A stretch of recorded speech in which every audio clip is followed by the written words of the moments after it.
ఏలూరు జిల్లా కామవరపుకోట విశాల సహకార పరపతి సంఘం త్రిసభ్య కమిటీ ద్వారా ఈ రోజు గంట మాధవరావు సొసైటీ చైర్మన్ గా ప్రమాణ స్వీకారం చేశారు. డీసీసీ చైర్మన్ గన్ని వీరాంజనేయులు మాట్లాడుతూ కమర్షియల్ బ్యాంక్ అంటే తక్కువ వడ్డీకి సొసైటీ ద్వారా రుణాలు ఇప్పిస్తామని, అలాగే డిపాజిట్లపై అధిక వడ్డీ ఇప్పిస్తామని మరియు ఈ సొసైటీ నూతన భవన నిర్మాణానికి ప్రతిపాదనలు పంపితే తక్షణమే బిల్డింగ్ కట్టేందుకు రుణం మంజూరు చేస్తామని చెప్పారు. ఎమ్మెల్యే షొంగరోషన్ కుమార్ మాట్లాడుతూ ఈ సొసైటీలు బాధ్యతతో పనిచేసి ప్రతిఫలం ప్రతి ఇంటి రైతుకు చేరుతుంది. ఈ సొసైటీ డైరెక్టర్లు మంచి పేరు తెచ్చుకోవాలని తెలిపారు.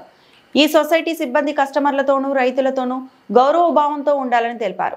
ఈ కార్యక్రమంలో ముఖ్య అతిథిగా డీసీసీ చైర్మన్ గన్ని వీరాంజనేయులు మరియు స్థానిక ఎమ్మెల్యే షొంగ రోషన్ కుమార్, తెలుగుదేశం పార్టీ కార్యకర్తలు, అభిమానులు పాల్గొన్నారు.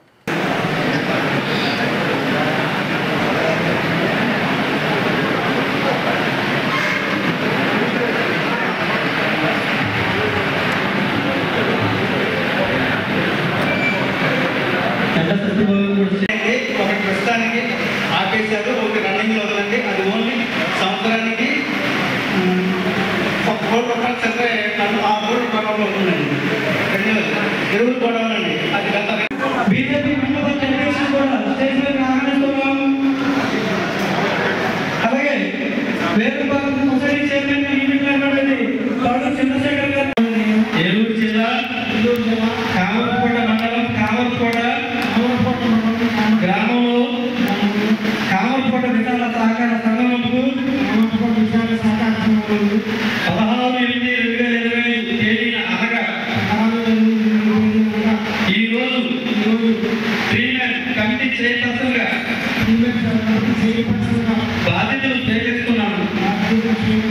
భారత రాజ్యాంగము మరియు ఆంధ్రప్రదేశ్ కోఆపరేటివ్ చట్టమును నియమ నిబంధనలకు లోబడి పక్షపాతం చూడకుండా సంఘం పట్ల విధేయతలో చిత్తశుద్ధితో మెంబర్లకు రైతులకు నిష్పాతంగాను సేవలు అందిస్తానని, అభివృద్ధి బాటలో నడిపిస్తానని మీ అందరి సమక్షంలో దైవ సాక్షిగా ప్రమాణం చేస్తున్నాను. అందుకోసం వాళ్ళు ఎక్కువ ట్రైన్ అని చెప్పి వాళ్ళని ముందుగా మాట్లాడడం జరిగింది.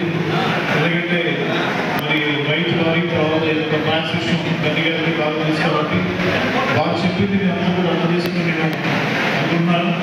అలాగే మరి కామన్ సొసైటీ విషయంలో కొత్తగా ఎదిగేటువంటి ప్రీమియం కమిటీ వారికి నేను అభినందనలు తెలియజేస్తున్నాను. మరి ప్రతి సొసైటీ కూడా వాళ్ళకి కావాల్సిన రిక్వైర్మెంట్స్ వాళ్ళు చెప్పడం జరిగింది. మరి గన్ని వీరాంజనేయులు గారి రిక్వైర్మెంట్స్ తోటి అవన్నీ కూడా మరి ఇస్తాను కూడా చెప్పడం జరిగింది. అలా అని చెప్పి మన మీద కూడా బాధ్యత పెట్టారు.